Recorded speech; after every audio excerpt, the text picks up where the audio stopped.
The Falcon and the winter soldier episode 2 అయితే release అయింది. Episode 1 యొక్క హిడెన్ డీటెయిల్స్ నేను ఇంతకుముందు వీడియోలో అప్లోడ్ చేశాను. ఈ వీడియోలో అయితే నేను ఎపిసోడ్ 2 యొక్క కంప్లీట్ ప్లాట్ అండ్ హిడెన్ డీటెయిల్స్ని ఎక్స్ప్లెయిన్ చేయబోతున్నా. ముందు ప్లాట్ మొత్తం ఎక్స్ప్లెయిన్ చేసి ఆ తర్వాత హిడెన్ డీటెయిల్స్ని అయితే నేను చెప్తా. So without a further due let's play.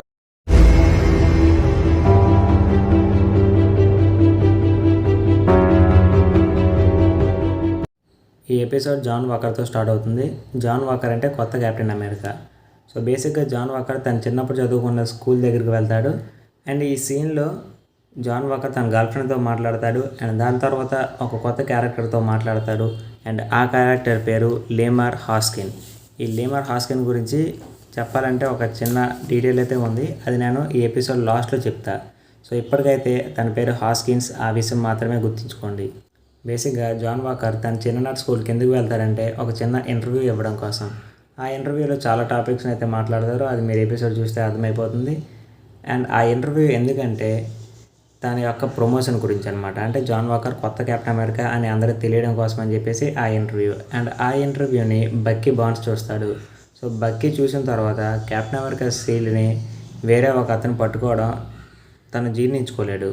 So అక్కడ నుంచి వెంటనే తన ఫ్రెండ్ అయిన శామ్ విల్సన్ దగ్గరికి వెళ్తాడు. తర్వాత సీన్లో బక్కీ శామ్ విల్సన్ దగ్గరికి వెళ్తాడు. శామ్ని అడుగుతాడు, స్టీవ్ రోజర్స్ నిన్ను నమ్మి నీకు ఆ షీల్డ్ ఇస్తే నువ్వేమో వేరే ఒకరికి ఇస్తావు అని చెప్పేసి. దానికి శామ్ విల్సన్, నేనేమీ ఇవ్వలేదు, నేను జస్ట్ గవర్నమెంట్కి ఇచ్చా, ఆ గవర్నమెంట్ ఏమో తీసుకువెళ్ళి ఆ జాన్ వాకర్ గారికి ఇచ్చింది, దీనికి నాకు ఎటువంటి సంబంధం లేదని చెప్పేసి అంటాడు. బక్కీ నువ్వు అలా చేసి ఉండకూడదు అని చెప్పేసి శామ్కి అంటాడు. కానీ శామ్ మాత్రం అవేవి పట్టించుకోకుండా అక్కడి నుంచి వెళ్ళిపోతుంటాడు. బక్కీ ఎందుకు అలా వెళ్ళిపోతున్నావు అని అడిగితే అప్పుడు శామ్ తనకు ఒక ఫోటో చూపిస్తాడు. ఆ ఫోటోలో ఫ్లాగ్ స్మాషర్ యొక్క గ్రూప్ లీడర్ ఫోటో కనబడుతుంది. ఆల్రెడీ మీరు ఫస్ట్ ఎపిసోడ్ చూస్తే మీకు అక్కడ కూడా ఫ్లాగ్ స్మాషర్స్ ఎవరు ఎక్స్ప్లెయిన్ చేశా. సో అందుకు ఈ ఎపిసోడ్లో ఎక్స్ప్లెయిన్ చేయట్లేదు. సో ఫ్లాగ్ స్మాషర్స్లో ఒకరి ఫోటో చూపించి ఈ మధ్య ఈ ఫ్లాగ్ స్మాషర్స్ అనే గ్రూప్ చాలా ఇల్లీగల్ యాక్టివిటీస్ చేస్తుంది, వాళ్ళని పట్టుకోవడానికి నేను వెళ్తున్నా, నాకు అందిన ఇన్ఫర్మేషన్ ప్రకారం మ్యూనిక్లో వాళ్ళు ఉన్నారని చెప్పేసి తెలిసింది, సో నేను అక్కడికి వెళ్తున్నాను అని చెప్పేసి శామ్ అంటాడు. దానికి బక్కీ సరే నేను కూడా వస్తా పదా అని చెప్పేసి అంటారు. తర్వాత వాళ్ళిద్దరూ ఏరోప్లేన్ మీద వాళ్ళకి అందిన లొకేషన్ దగ్గరికి వెళ్తారు. వీళ్ళు అనుకున్నట్టే అక్కడ ఒక గ్రూప్ అయితే ఉంది. ఫస్ట్ వాళ్ళు రెడ్ వింగ్ని యూజ్ చేసి చెక్ చేస్తారు. మీకు రెడ్ వింగ్ అంటే తెలిసే ఉంటుంది. ఇప్పుడు నేను ఫోటోలో చూపిస్తున్నాను కదా, ఇదే రెడ్ వింగ్, శామ్ విల్సన్ యొక్క ఒక డ్రోన్ అని చెప్పొచ్చు. సో ఆ డ్రోన్ యూజ్ చేసి అక్కడ ఉన్న వాళ్ళని ముందుగా స్కాన్ చేస్తారన్నమాట మన శామ్. అప్పుడు వాళ్ళకి ఫస్ట్ ఒక 4 కనబడతారు, తర్వాత అలా ఒక 7 కనబడతారు. అది చూసిన బక్కీ వీళ్ళు ఏదో వెపన్స్ని తీసుకువెళ్తున్నారో స్మగ్లింగ్ చేస్తున్నారో అని చెప్పేసి అంటాడు. దానికి శామ్ ఏమో మరి మనం చూడాలి అంటారు. అంతలో 2 ట్రక్కులు స్టార్ట్ అయ్యే ముందు వీళ్ళకి ఆ రెడ్ వింగ్ చూపించిన ఫోటో ప్రకారం ఇంకొక 8వ వ్యక్తి అదే ట్రక్కులో ఉన్నట్టుగా చూస్తారనమాట. సో అది చూసిన తర్వాత బక్కీ శామ్ ఏమనుకుంటారంటే ఎవరినో వీళ్ళు కిడ్నాప్ చేస్తున్నారు అని అనుకుంటారు. కానీ అంతలో ఆ 2 ట్రక్స్ అక్కడి నుంచి వెళ్ళిపోతాయి. కానీ మన బక్కీ పరిగెట్టి వెళ్ళి ఒక ట్రక్ యొక్క డోర్ ఓపెన్ చేసి లోపలికి వెళ్తాడు. అండ్ వీళ్ళు ఇంతకుముందు డ్రోన్ స్కాన్ చేసినప్పుడు చూసిన ఒక వ్యక్తి ఎవరైతే ఉన్నారో ఆ వ్యక్తి లోపల ఉంటారు. బేసిక్గా ఆ వ్యక్తి అబ్బాయి కాదు, ఒక అమ్మాయి. తను చూసి మన బక్కీ హాయ్ అని చెప్పేసి అంటాడు. ఈ కిడ్నాప్ చేసిన అమ్మాయిని నేను చూశాను అని చెప్పేసి శామ్కి ఇన్ఫర్మేషన్ అందిస్తాడు. కానీ అందులో ఉన్న అమ్మాయి ఎవరో కిడ్నాప్ జరిగిన అమ్మాయి అయితే కాదు, తనే ఫ్లాగ్ స్మాషర్స్ యొక్క గ్రూప్ లీడర్. అండ్ తను ఒక తన్నుకంతే బక్కీ వెళ్ళి వేరే ట్రక్ మీద పడతాడు. సో అంత పవర్ఫుల్గా తను ఉంటుంది. తర్వాత అక్కడ ఫైట్ సీక్వెన్స్ అయితే జరుగుతుంది. అండ్ ఆ ఫైట్ సీన్లో మన ఫాల్కన్ అండ్ వింటర్ సోల్జర్ ఇద్దరు దరువులు కాసేస్తారు. అంతలో పైకి ఒక హెలికాప్టర్ వస్తుంది. అండ్ ఆ హెలికాప్టర్ నుంచి John Walker AKA Captain America అక్కడికి వస్తాడు. అండ్ అతనితో పాటు తన ఫ్రెండ్ అయిన హాస్కిన్స్ వస్తాడు. సో వాళ్ళిద్దరూ and Falcon and winter soldier వీళ్ళు 4 ఆ గ్రూప్తో అంటే ఆ 8 మంది సూపర్ సోల్జర్స్తో ఫైట్ చేస్తారు. ఇక నేను సూపర్ సోల్జర్ అని ఎందుకు అన్నానంటే వాళ్ళందరికీ చాలా సూపర్ హ్యూమన్ ఎబిలిటీస్ ఉన్నాయి, జస్ట్ లైక్ మన బక్కీకి ఉన్నట్టుగా. అంటే వాళ్ళు సూపర్ సోల్జర్ సీరమ్ని వాళ్ళకి ఇంజెక్ట్ చేయడం జరిగిందనమాట. అందుకే వాళ్ళకి అంత స్ట్రెంత్ అయితే వచ్చింది. సో వాళ్ళతో ఫైట్ చేసి వీళ్ళు 4 ఓడిపోతారు.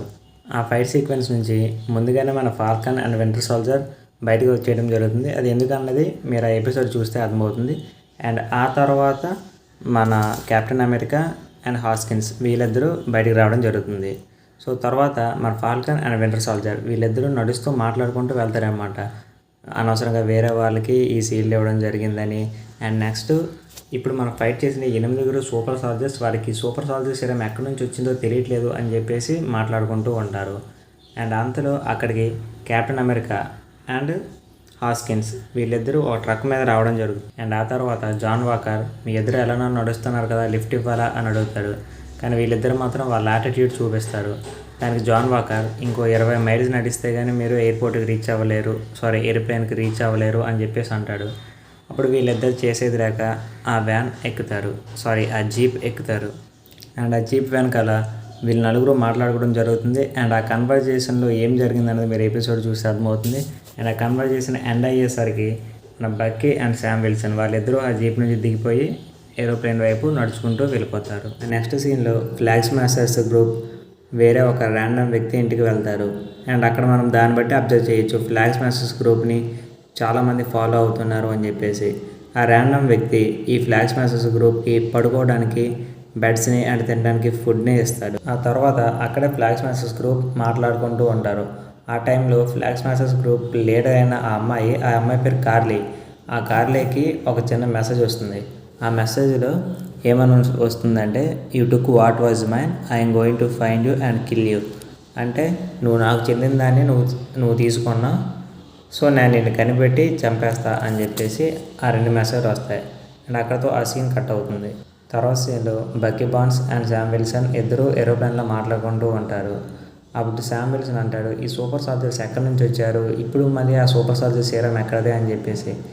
అండ్ ఆ తర్వాత శామ్ విల్సన్ అంటాడు, మనల్ని హెల్ప్ చేసే వాళ్ళు పూర్తిగా లేరు అని చెప్పేసి. దానికి బక్కీ, నాకు తెలిసిన ఒక అతను ఉన్నాడు, నిన్ను తీసుకువెళ్తా పద అని చెప్పేసి అక్కడ నుంచి ఒకరింటికి తీసుకెళ్తాడు. ఆ ఇంట్లో మనకి ఒక కొత్త క్యారెక్టర్ కనబడుతుంది. అండ్ ఆ క్యారెక్టర్ పేరు ఐసియా బ్రాడ్లీ. ఈ ఐసియా బ్రాడ్లీ ఎవరన్నది నేను లాస్ట్లో చెప్తా. సో ప్రజెంట్గా అయితే అతని పేరు ఐసియా, ఆ విషయం గుర్తుంచుకోండి. సో మన బక్కీ ఐసియాతో అంటాడు, నీలాగా నాలాగా చాలామంది సూపర్ సోల్జర్స్ అయితే వచ్చారు, వాళ్ళకి ఆ సీరం ఎక్కడిది అని చెప్పేసి. సో దానికి సమాధానం చెప్పడు కదా, ఐసియా కోపంతో వీరిద్దరిని బయటికి పొమ్మంటాడు. ఎందుకు అన్నది మీరు ఎపిసోడ్ చూస్తే క్లారిటీగా అర్థమవుద్ది. కొన్ని సింపుల్గా చెప్తాలి అంటే, సో బేసిక్గా ఐసియా అనేవాడు బక్కీకి 1951లో తెలుసు. అండ్ ఆ టైంలో మీకు తెలిసే ఉంటుంది, Hydra and super soldier serum ఇవన్నీ యాక్టివ్గా ఉన్న టైం అదనమాట. సో ఆ టైంలోనే బక్కీకి ఈ ఐసియా తెలుసు. సో ఐసియా బక్కీతో ఏమంటాడంటే, మీ మనుషులు నన్ను 30 సంవత్సరాలు జైల్లో పెట్టేశారు అండ్ నా పైన చాలా టెస్టులు కూడా జరిపారు అండ్ అది నాకు చాలా ఇరిటేటింగ్గా అనిపించింది అని చెప్పేసి కోపంతో వీళ్ళిద్దరిని బయటకు పంపించేస్తాడు. ఆ ఇంటి నుండి బయటకు వచ్చాక శామ్ బక్కీకి అడుగుతాడు, నీలాగా ఒక సూపర్ సోల్జర్ ఇంకా బతికే ఉన్నాడు అన్న విషయం ఎందుకు నాకు చెప్పలేదు, అట్లీస్ట్ స్టీవ్ రోజర్స్కైనా తెలుసా అని. దానికి బక్కీ, లేదు స్టీవ్ రోజర్స్ కూడా తెలియదు అని చెప్తాడు. అంతలోపు అక్కడికి కొంతమంది పోలీసులు వచ్చి, మీ ఇద్దరు ఎందుకు తగులాడుకుంటున్నారు అని చెప్పేసి వీళ్ళకి అడుగుతారు. దీనికి వాళ్ళిద్దరూ మేమేమి కొట్లాడుకోవట్లేదు అని చెప్పేసి అంటారు. అంతలో అక్కడ పోలీసులు మన బక్కీని అరెస్ట్ చేస్తారు. ఎందుకంటే మీరు ఎపిసోడ్ 1లో చూసినట్లయితే ఒక థెరపిస్ట్ బక్కీని చాలా క్వశ్చన్స్ అయితే అడుగుతుంది. అండ్ ఆ థెరపీ సెషన్ అనేది జరగలేదు కాబట్టి, అది గవర్నమెంట్కి వ్యతిరేకం కాబట్టి ఇక్కడ మన బక్కీని ఈ పోలీసులు అరెస్ట్ చేస్తారు. నెక్స్ట్ సీన్లో మనకి శామ్ విల్సన్ బక్కీ ఉన్న జైల్లో కనపడతాడు. అండ్ అదే టైంలో జాన్ వాకర్ అక్కడికి వచ్చి బక్కీకి బెయిల్ ఇచ్చి అక్కడ నుండి బయటికి రప్పేస్తారు. అండ్ అక్కడ Bucky, Sam Wilson and John Walker and his friend Hoskin వీళ్ళు నలుగురు ఉంటారు. అక్కడ జాన్ వాకర్ అండ్ హాస్కిన్ వీళ్ళిద్దరూ మాకు మీరు హెల్ప్ చేయండి అని చెప్పేసి అడుగుతారు. దానికి బక్కీ, శామ్ ఒప్పుకోరు. శామ్ వాళ్ళ దగ్గరికి వెళ్ళి ఏమని అంటాడంటే, మీరు గవర్నమెంట్ కింద పనిచేసేవాళ్ళు అండ్ మేము నార్మల్గా ఫ్రీగా పనిచేసేవాళ్ళం, మీకు తేడా ఉంది, మాకు కలవలేము అని చెప్పేసి అక్కడ నుంచి వెళ్ళిపోతారు. అండ్ నెక్స్ట్ టైంలో మనకి ఫ్లాగ్ స్మాషర్స్ గ్రూప్ కనబడతారు. సో స్టార్టింగ్లో ఫ్లాగ్ స్మాషర్స్ ట్రక్ మీద ఏవో డ్రగ్స్, ఏవో వెపన్స్ తీసుకువెళ్తారు అని అనుకున్నాం కదా. సో బేసిక్గా అవి ఏ డ్రగ్స్, వెపన్స్ కాదు, అవి వ్యాక్సిన్స్. ఏం వ్యాక్సిన్స్ అనేది మనకి ఇప్పటికైతే తెలియదు. సో ఆ వ్యాక్సిన్స్ని వీళ్ళు ఏరోప్లేన్లో ప్యాక్ చేసేసి తీసుకువెళ్ళడానికి రెడీ అవుతారు. కానీ అందులో అక్కడికి పవర్ బ్రోకర్ యొక్క మనుషులు వస్తారు. అండ్ అది చూసి ఆ ఫ్లాగ్ స్మాషర్స్ గ్రూప్లో ఒక వ్యక్తి అక్కడ ఉండి మిగతా వాళ్ళని వెళ్ళిపోమని చెప్తారు. మిగతా వాళ్ళు ఏరోప్లేన్ ఎక్కేసి ఆ వ్యాక్సిన్స్తో సహా వెళ్ళిపోతారు. అండ్ ఆ కింద ఉన్న ఆ వ్యక్తిని ఈ పవర్ బ్రోకర్ మనుషులు చంపేస్తారు. సో ఈ పవర్ బ్రోకర్ ఎవరైనా మీకు తెలియకపోతే నేను ఇంతకుముందు ఒక వీడియో అప్లోడ్ చేసా, ఆ వీడియో చూడండి. ఆ వీడియోలో పవర్ బ్రోకర్ గురించి క్లియర్గా ఎక్స్ప్లెయిన్ చేయడం జరిగింది. సో ఇది గైస్ ఈ ఎపిసోడ్ 2 యొక్క ఫుల్ ప్లాట్. కాకపోతే చాలా హిడెన్ డీటెయిల్స్ ఉన్నాయి. అండ్ నేను ఈ ఎపిసోడ్ మొత్తంలో కొన్ని చోట్ల లాస్ట్లో చెప్తానని చెప్పాను కదా, వాటి గురించి ఇప్పుడు నేను చెప్తా. సో నేను స్టార్టింగ్ నుండి జాన్ వాకర్తో తన ఫ్రెండ్ ఒకడు ఉంటాడు కదా, అతని పేరు లేనర్ హాస్కిన్స్ అని చెప్పా. సో లేనర్ హాస్కిన్స్ కామిక్స్లో కూడా జాన్ వాకర్ ఫ్రెండే. సో అతను కామిక్స్లో పవర్ బ్రోకర్ దగ్గర నుండి పవర్ని సంపాదించి వాటిని ఇల్లీగల్ యాక్టివిటీస్ కోసం కూడా యూజ్ చేశాడు. సో చూద్దాం ఈ వెబ్ సిరీస్లో అతని క్యారెక్టర్ ఎలా ఉంటుందో. అండ్ ఇంకో విషయం ఏంటంటే, అతనికి కామిక్స్లో బ్యాటిల్ స్టార్ అని చెప్పేసి ఒక పేరు ఉంది. అండ్ ఈ వెబ్ ఎపిసోడ్లో కూడా ఒక దగ్గర ఆ బ్యాటిల్ స్టార్ అన్న పదం కూడా యూజ్ చేయడం జరుగుతుంది. అది డైరెక్ట్గా కామిక్కి రెఫరెన్స్. ఈ ఎపిసోడ్ సగంలో ఐసియా బ్రాడ్లీ అని చెప్పేసి ఒక క్యారెక్టర్ వస్తుందని చెప్పా కదా. బేసిక్గా ఐసియా బ్రాడ్లీ కామిక్స్లో బ్లాక్ క్యాప్టెన్ అమెరికాగా ఫేమస్ అనమాట. సో చూద్దాం ఈ వెబ్ సిరీస్లో అతన్ని ఎలా చూపిస్తాడో కానీ. కామిక్స్లో అయితే తనకు ఒక స్పెషల్ ఆరిజిన్ ఉందని కూడా చెప్పచ్చు. సో నాజీ వాళ్ళు ఏం చేస్తారంటే, ఒక 300 బ్లాక్ పీపుల్ని తీసుకొని వాళ్ళపైన సూపర్ సోల్జర్ సీరమ్స్ని ఎక్స్పెరిమెంట్స్ చేస్తారనమాట. ఆ 300 మందిలో కొన్ని టెస్టుల వల్ల వాళ్ళు ఎదుర్కొనే ప్రాబ్లమ్స్ వల్ల చాలామంది చనిపోతాడు. లాస్ట్కి ఒక ఐసియా బ్రాడ్లీ సగంలో చెప్పే కదా, ఫ్లాగ్ స్మాషర్స్ గ్రూప్ యొక్క లీడర్ అమ్మాయి పేరు కార్లీ అని. సో బేసిక్గా కామిక్స్లో ఫ్లాగ్ స్మాషర్ అనేవాడు ఒక మేల్ క్యారెక్టర్ అనమాట. అతని పేరు కార్ల్. ఇక్కడికి వచ్చేసరి అమ్మాయిని చేసేసారు కాబట్టి కార్లీ అని చెప్పేసి మార్చేశారు. అండ్ ఇంకో విషయం ఏంటంటే, మధ్యలో నాకు ఒక మెసేజ్ వచ్చిందని చెప్పే కదా, you took what was mine, I'm going to find you and kill you అని. ఇది 100% పవర్ బ్రోకర్ నుంచే వచ్చింది. పవర్ బ్రోకర్ వాళ్ళకి ఎందుకు మెసేజ్ పెట్టాడంటే, వీళ్ళు స్టార్టింగ్ నుంచి ఏదో సంథింగ్ ఒక వ్యాక్సిన్స్ అని అనుకుంటున్నాం కదా, వాటిని దొంగతనం చేశారు కదా, అది పవర్ బ్రోకర్ దగ్గర నుంచి దొంగతనం చేశారు. అయితే వీళ్ళకి సూపర్ సోల్జర్ పవర్స్ ఎలా వచ్చాయో మనకైతే తెలియదు. పవర్ బ్రోకర్ ఇచ్చాడా అంటే, పవర్ బ్రోకర్తో అంత ఫ్రెండ్లీగా ఉన్న వాళ్ళు పవర్ బ్రోకర్ దగ్గర ఉంటే వ్యాక్సినేషన్ దొంగతనం చేయరు కదా. సో ఏం జరిగింది అన్నది అయితే మాత్రం మనం ఈ వెబ్ సిరీస్ చూస్తే కానీ అర్థం కాదు. బై ది వే, నేను ఒక విషయం చెప్పడం మర్చిపోయా. ఈ ఎపిసోడ్ లాస్ట్లో శామ్ విల్సన్ అండ్ బక్కీ ఒక విషయం గురించి మాట్లాడుకుంటారు. అది ఏంటంటే, హైడ్రా గురించి అన్నీ తెలిసిన వాళ్ళు ఎవరైనా మనకు హెల్ప్ చేయొచ్చు ఈ సూపర్ సోల్జర్ సీరమ్స్కి రిలేటెడ్ కాబట్టి అని చెప్పేసి అనుకుంటారు. సో వాళ్ళు డైరెక్ట్గా జైలుకి వెళ్ళి జీమోని కలుద్దాం అనుకుంటారు.